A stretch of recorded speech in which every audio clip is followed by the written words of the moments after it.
Hello, family. Welcome back to JFK Today, your direct link to all things politics, comedy, and culture. I am your host, Janae Future Khan, champ yapper and frequent nuisance in the activist and comedy worlds. Let's get dialed in. Just before we jump, JFK Today is a self-funded, self-produced show. We're on Patreon at Janae FK. I am so grateful for all the support and for you just taking the time to listen. Okay, we got our overview. We got an update on TikTok, updates on Gaza, and looter landlords in LA. Just before we head into it, those winds that I mentioned in yesterday's episode, I think it was episode 100, that would be flying through LA. So windstorm from Monday night all the way up to Wednesday. Well, they're kicking up as we speak. So I, for once in my life, had better be succinct because this is not a zone that I should be in. Look, I said I was like double fisting my inhalers, and I feel like such a little gunslinger, just ready to go, just when it counts. Anyway, I was living my innocent life. I woke up like a lamb, innocent. And I see a story that says that Elon Musk is aiming to buy TikTok. And this upset me because I'm like, are we about to see the inshitification, which is a fantastic word, inshitification of another app, thanks to this wiener? I don't want to see it. So I look into it. The story was going around. It was sourced from Bloomberg, of all places. But this is the funny thing. According to TikTok, this story is categorically false. They deny the report that China is considering selling to him. Now, we will see in the coming days what actually went down here, but I found this to be so fascinating because they literally ethered him. This is their quote to Variety. "We can't be expected to comment on pure fiction." I just love it so much. Like, sure, I'm going to take some creative liberties here, right? This took me out.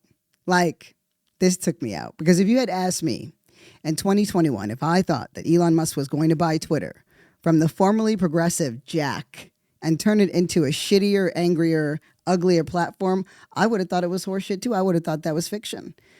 You look at Elon Musk and you're like, this guy can't be real. But anyway, they are saying this doesn't even deserve a comment because there's no validity to it.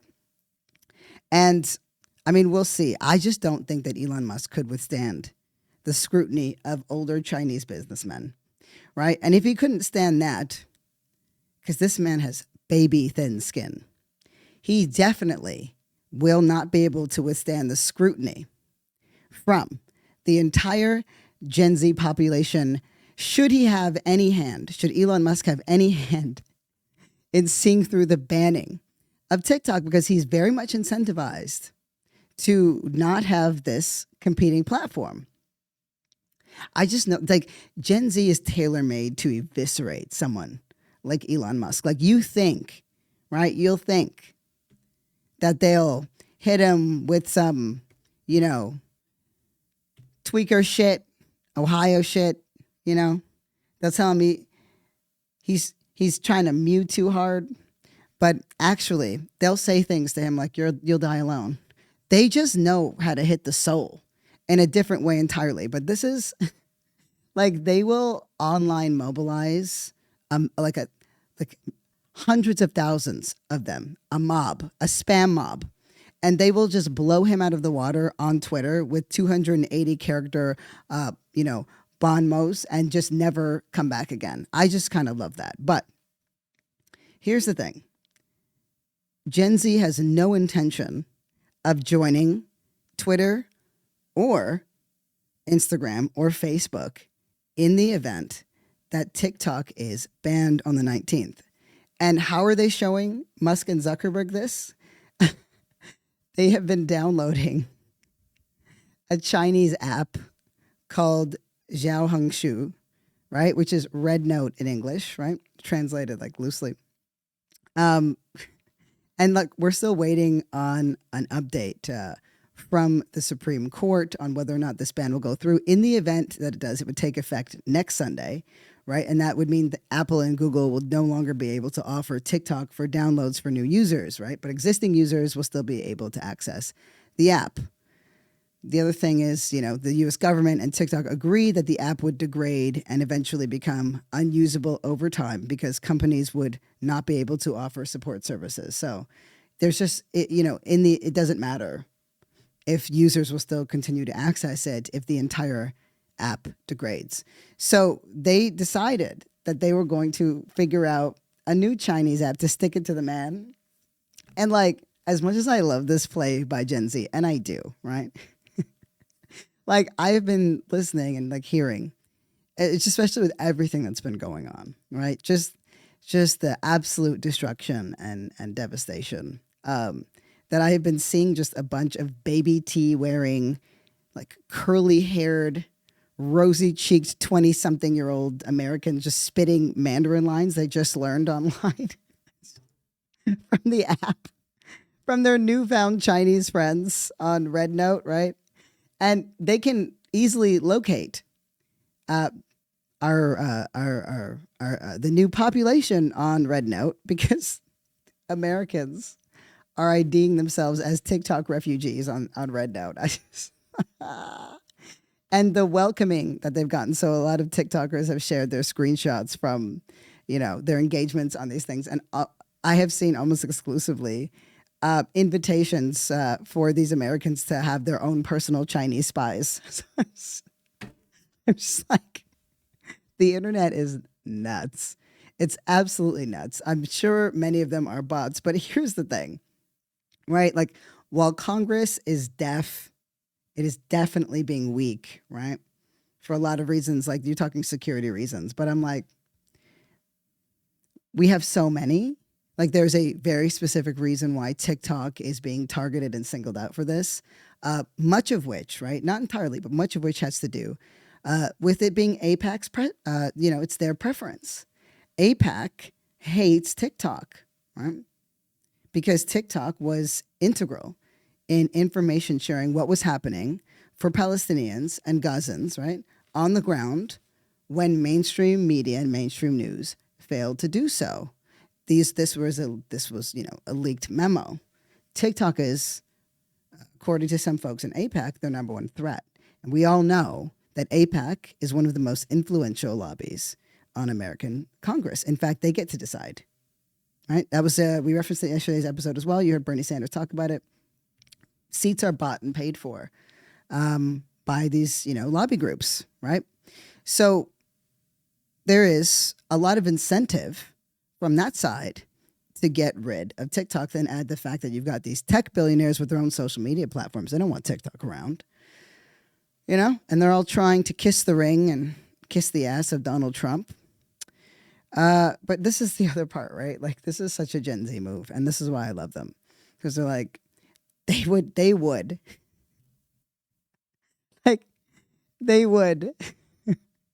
find this app and talk to, like, make friends with like these bots. And I just like, I can't, I'm laughing because there's this line, this is how I know I'm not getting enough oxygen. This line on the unbelievable Kimmy Schmidt, like when where Maya Rudolph was on television, and Maya Rudolph is on television on this television show playing Dionne Warwick, and it's during like a fundraiser, and of course the president is Xi Jinping, and she goes, and Maya Rudolph as Dionne Warwick on this TV show, right? It's like, why would Xi Jinping want to flood my basement and rust my Bowflex? And there's got to be a small percentage of you that know exactly what I'm talking about. It is one of my favorite lines from television ever. Anyway, okay, no. The reason why this is so funny is because it is such a Gen Z move to like do this most hilarious thing while also just being slightly, media illiterate, just a little bit. because there very much is a well documented, uh, you know, and very real series of security risks regarding data theft on things like TikTok, right? And much of which Gen Z either doesn't know about or seems wholly intent on ignoring, which is like, honestly, is there right? Like, and let's just be clear, right? Like, all of these apps are stealing our data. That's the trade off. Like, we have no idea how valuable our attention is. The information that we share in our heads, our preferences, these are all things that are highly, highly monetizable. So, but it was just kind of funny because I'm like, please get off that app. Like, or at the very least, right? For all my little red note takers out there, I don't know what else to call the folks who use that app. Um, if you get asked questions like your SSN number to verify your login info, delete it. Just delete the app. If they start asking you questions that sound suspiciously like security questions, just delete it. Just go. Just go. Oh goodness. Look, over the last few fire days here in LA, and again, sorry if I'm a little raspy. There's a lot of chemicals and whatnot in the air. Um, you know, I've heard several people reference the LA fires and Gaza. And I absolutely understand the desire to form connections, right? That's very important. But when we deliver it in a kind of comparison, there's a little bit of like a comprehension awareness problem, right? This has been happening a lot with celebrities, a lot of regular people too. But I just came across. I got to just play this Jamie Lee Curtis. But listen to me. Listen, it's a little bit low. So Jamie Lee Curtis is sitting beside Pamela Anderson in this, and she's talking about not her personal experience because she lives in a different canyon, but in her experience watching the Pacific Palisades fire. So just you might need to turn the volume up a little bit because for some reason this clip plays really quietly, but you might be fine. Here we go. So it's Jamie Lee Curtis talking to, like media or whatever, some event at a press conference. I'm born and raised in the city of Angels, and the entire city of Angels is on fire everywhere. Everywhere. The entire city of the Pacific Palisades is gone, you guys. I mean, literally my neighborhood, gone. My house tonight is still there, but I live in a different canyon, but the entire Pacific Palisades. Sorry, that little bit of delivery is kind of funny because I legit thought her house was gone. Looks like, unfortunately Gaza or one of these war-torn countries where awful things have happened. So, and there are fires now breaking out everywhere. So As soon as she said the Gaza piece, Pamela Anderson turned her head away and did that. Like if she could look into the camera in that moment and at us, she would have. It feels totally bizarre to be talking about a movie, and yet, it's a piece of art. Art will save us no matter what. And I'm a big believer of that, but girl, and look, I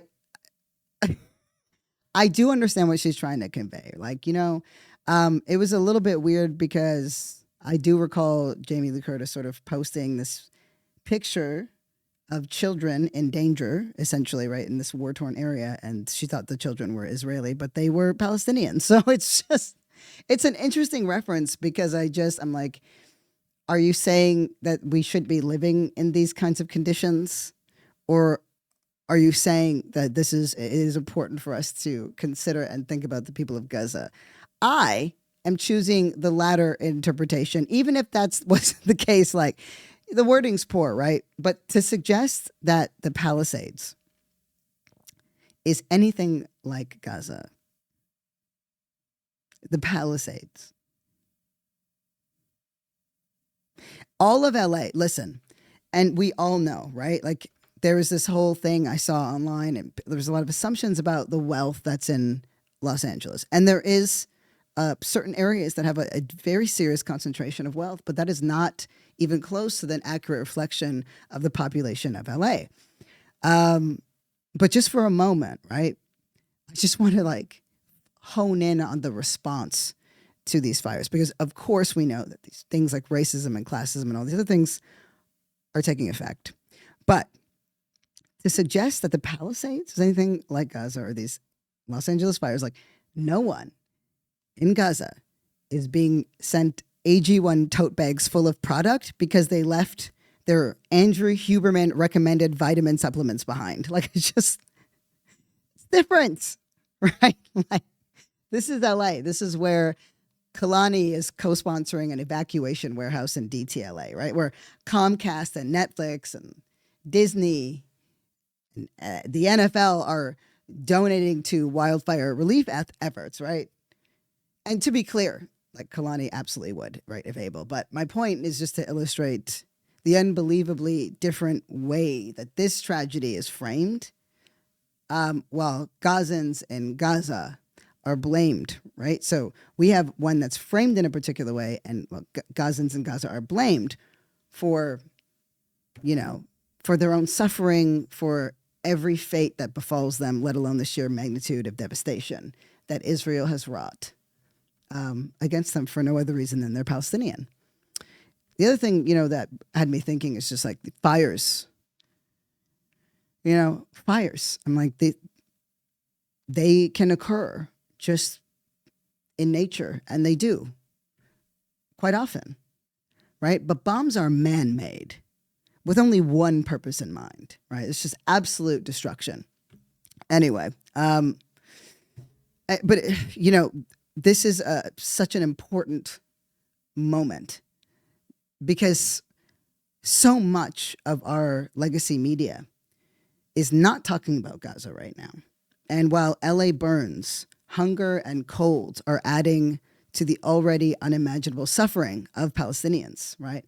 After Israel's horrific 15-month bombardment campaign against Gaza, right? So it was sponsored with US dollars.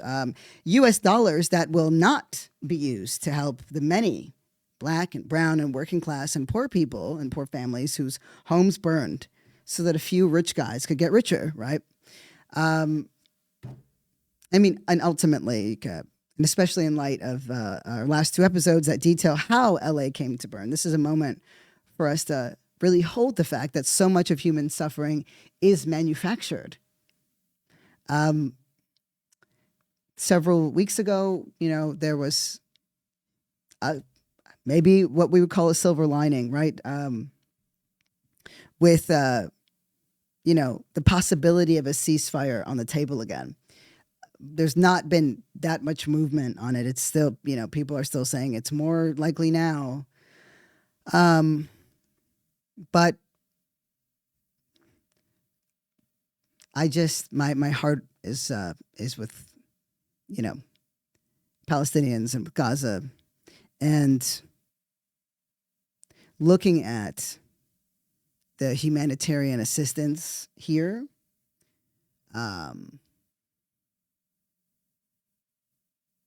Versus there, it renders me inarticulate, and I'm sure the late night and the lack of oxygen isn't really helping all that much.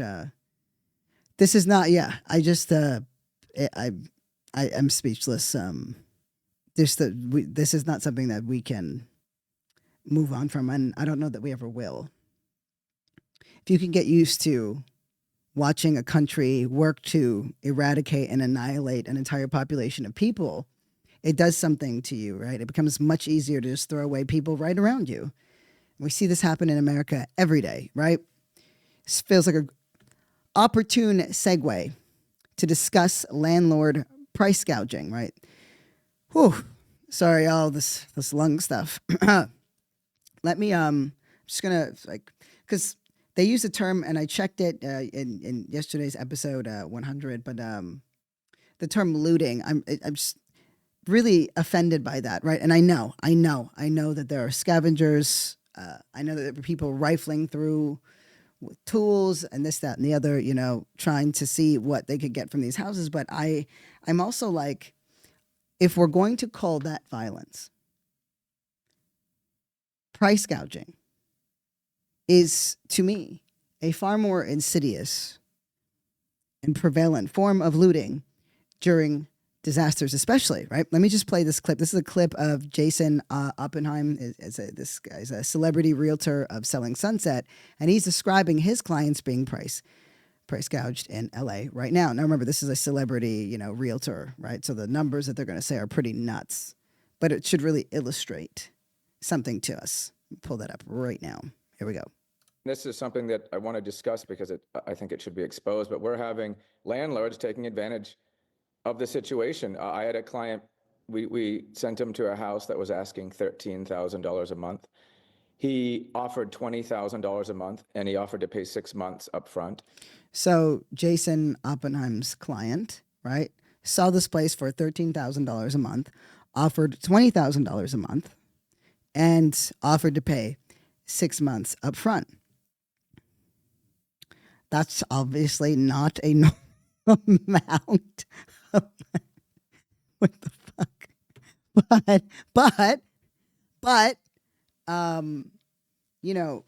it does illustrate, I think, just how there is a need for urgent housing, even at that level. And what comes next really took me for a loop. And the landlord said, no, I want $23,000 a month. So let me be clear. The place was listed for $13,000 a month. The landlord gets offered $20,000 a month at 6 months up front. Then the landlord says, no, I changed my mind. I want $23,000 a month instead. There are price gouging laws in California that are just being ignored right now. And this isn't the time to be taking advantage of situations. And it's also illegal to take advantage of a natural disaster. So do you think that landlords might be not just profiting during this emergency, but actually breaking the law? Absolutely, they are. I mean, I researched the law last night. You cannot charge more than 10% above pre-disaster market rates. So that was from a segment from the BBC, and this is 100% correct. Of course, this person's client is not some kind of reflection of the norm, right? But it does illustrate this very real. I mean, we're already in a housing crisis. Let's remove that context for a minute. We're already in a housing crisis in California. We detailed some of this in the last couple episodes. Who is we? The royal we. No, me and Sula, right? But anyway, it got detailed a little bit, and this is how it goes, right? A decrease in supply will increase rents, right? That's the sort of idea, right? And as late stage capitalism dictates, an increase in supply does not decrease rent. So we're seeing in the destruction of buildings, etc., and just the lack of affordable housing across California, we now have fewer homes, fewer housing, fewer affordable housing opportunities, fewer buildings, fewer renter options, right? But once the price goes up, because we've seen a decrease in supply, doesn't matter if the supply increases, that rent stays the same. The law that was referenced here is California Penal Code Section 396 that prevents price gouging during a declared emergency, right? So it's illegal to raise the rent more than 10% above its pre-emergency rate or more than a locally defined, quote, fair market threshold if it was never listed. But like all laws, it requires enforcement. And real estate developers, right, who we talked about yesterday's episode, and landlords understand, right, that because LA is already in a housing crisis, the sheer magnitude of need and lack of oversight represents a gold mine for them, right, for the taking. In the LA Times, Stuart Gabriel, the director of UCLA's Simmons Center for Real Estate, said the mass displacement would have an immediate effect on pushing up housing costs. So I was drawn to the story on Pasadena specifically because they're going hard. And I mean, the fires are still burning right now with this very, very, very high probability of spreading still. With the Eaton fire and, Pasadena and the Palisades, we still are dealing with those things and they've been contained. But these winds present a threat. But the point is the fires are still burning, right? And you've got this property owners advocacy organization called Pasadena Housing Providers, right? And they are pushing for a temporary waiver of regulations in order to shelter thousands of fire victims, right? So publicly, they are pushing for a repeal, right, or a waiver on Measure H so they can help more people. This is how the organization is presenting itself, right? They're saying that the organization said it believes that under Pasadena's Measure H, property owners cannot help displaced fire victims by offering temporary accommodations because almost all rent contracts are automatically permanent under the new regulations. Sounds nice, right? Like it sounds like they are trying to do the right thing by people who need housing. But here's the thing. Measure H isn't some oppressive policy precluding Good Samaritan landlords from helping their fellow man, right? Measure H is a voter-initiated charter amendment that established rent control and eviction protections in Pasadena. So it says voters approved Measure H in November 2022, and landlords have been fighting to have it repealed ever since. So Measure H is rent control and eviction protections in Pasadena. So this was a huge win. And the landlords out there were not happy about it. No, they were not. Back in June 2024, Pasadena Now, which is where I got this reporting from, reported on a Pasadena Rental Board housing meeting, right? So this is where Pasadena Housing Providers, that's what a landlord group is called, the Pasadena Housing Providers. They called for exempting properties.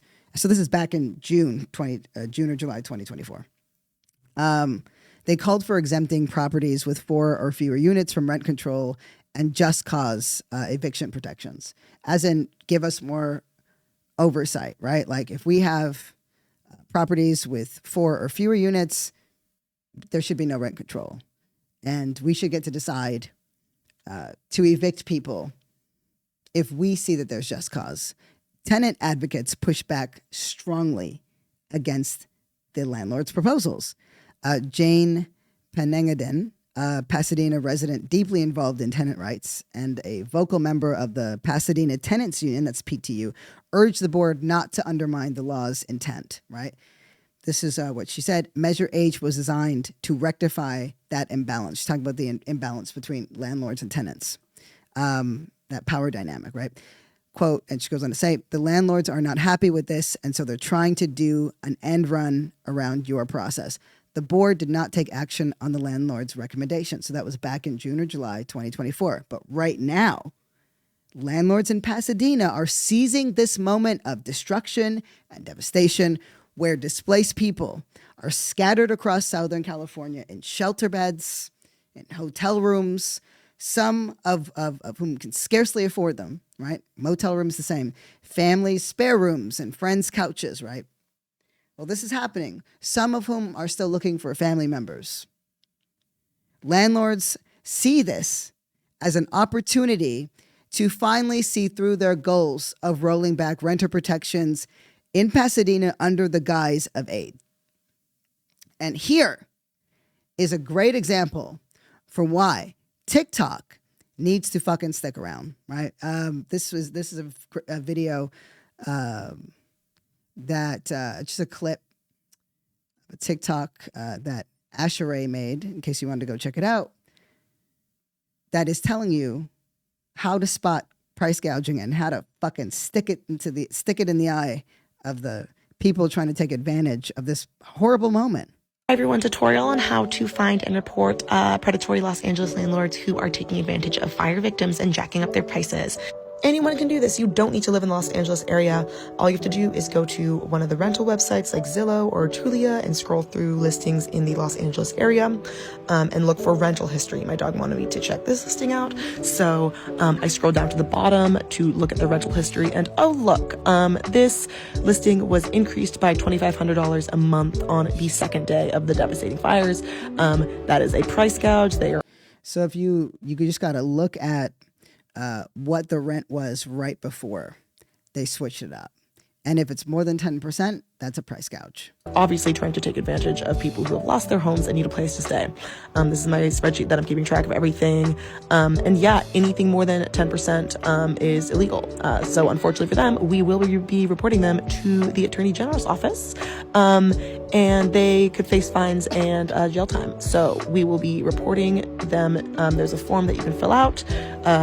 And yeah, happy hunting. Honestly, these people are predatory and they should be held accountable.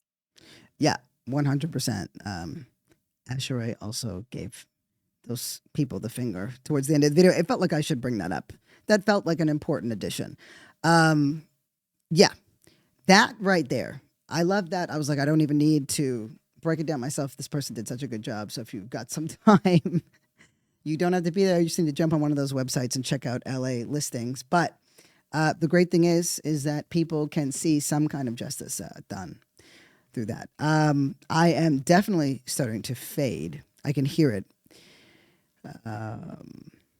So in light of, the increase of the windstorm and the potential for the fire spreading, I thought I was in, the clear, but I am likely going to have to leave for a couple of days, and I don't think I'm going to be able to get episodes out on I want to say Wednesday and Thursday, but the goal is to be back and recording on Thursday or Thursday night, so that you can have your Friday morning. Ooh, it'll be our first Friday episode. I will have so much more oomph for my oomphs. But I just really appreciate y'all. And I'm also so angry at this. Like, I cannot stand that. Like, we could have had it all. Like, we could have had it all. And look what they did. Look what they did to this place and all the cool things here. I'm just talking about capitalism. I've lost the plot. Let me just hit the, why don't we hit the VMs? All right. I miss those. Let's get into one of those. Hi, this is Jen, and my question for you is, what is the best advice you've ever received? That is a phenomenal question, Jen. Thank you. This is good. I'm definitely going to remember 17 other things, but the thing that came first to mind is I once got this advice. I had, I'm got a little non-binary body. I never meant to. I got top surgery and no one even noticed. I've had a non-binary body forever, and I used to be really insecure about it. Insecure about a lot of things, mainly, just not knowing how to navigate rooms with people where oh my God, why am I talking in such abstractions? I used to work for, oh my goodness. I worked for this, this facilitator group. And when I was in my, maybe I was 21, 22, and I traveled across Canada and largely would, do these safety trainings on, inclusion and diversity, those words that are so celebrated today and so embodied in our culture for largely, middle-aged, middle-class, white folks. And I looked very young, and I was young, and I had a high top fade, kid and play, just kid and play meets Grace Jones, right? Just a whole Gaylord of the dance. And I really worked hard, right? Like, all my coworkers were white and they were so fucking gangster. Like, we all got to know each other and built some trust. And it didn't seem to matter how hard I worked, right? I would keep getting these reviews, and the reviews would say things like intimidating or aggressive. And then I kept trying, I kept saying, well, what if I try it this way? And what if I tried it that way? And, and a couple of times, because they got it and they were homies and, they understood things. They would, a couple of these, coworkers of mine would just rip up some of these reviews if they were, terribly egregious. And sometimes they do it without me even noticing. But it got to me. And then I had older Black women say to me, right? Because I started to shrink. I started to not love the work that I had sort of felt this calling towards, right? Which was really this how to communicate, how to connect with people. And I really struggled with how to do that because I was very afraid of people. She said, never let someone else determine how much integrity you walk into a room with. And that really changed everything for me. In that moment, especially, I had agency and I got to decide. And I was allowing other people's thoughts about me and treatment of me dictate my relationship to the work that I love. And I determined then, I was like, nope, you hoes are out. And I got to tell you, it's something you have to practice, but it made such a difference. And, it really later on would evolve into something I said pretty often on the protest line, and probably to the Sunday Sermon originals who listen to this. You just have to be the light. You don't have to make people see it. People are in whatever place and space they're in. And what you think about me, well, it ain't really my business. But integrity, that's how you choose to move, right? That's how you choose what you choose to value. And I appreciate that. So that really changed things up for me. I hope that was helpful. Oh gosh, I can't wait till I get back to you with some sleep where I'm not just living off of adrenaline and albuterol. You know what I mean?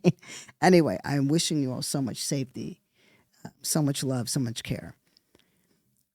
This was not how I expected this year to start, but I think that this just might be how things are now. Like, I think we know. And you know what? We're rising up. We're rising to the occasion. So I just, having seen all these communities come together and people coming together and the mutual aid that we shouldn't have to rely on, that we do. New power mapping, new blueprints, remember, right? The more you accumulate, the less you are. This is our time to show up in our fullness, in our integrity, right? Make art. Don't just consume content. Dream. We're not letting these people steal our futures. Absolutely not. All right, let me just, because we all know how I get towards the end of an episode. I just be yapping. All right, I'm going to hit that end music. Here we go. Just want to say thank you so much for listening to JFK Today. It means the world to me. The show really is a labor of love. New episodes drop 5 times a week, but we have a crisis going on. Don't forget, this pod is self-funded. If you love the show, feel free to support it as best you can. We're on Patreon at Janaea FK. Don't forget, I want to hear from you. Drop your voice note questions to jfktodayshow@gmail.com. Shout out to KR. Shout out to you, the listeners that make it all possible. Love you. Peace.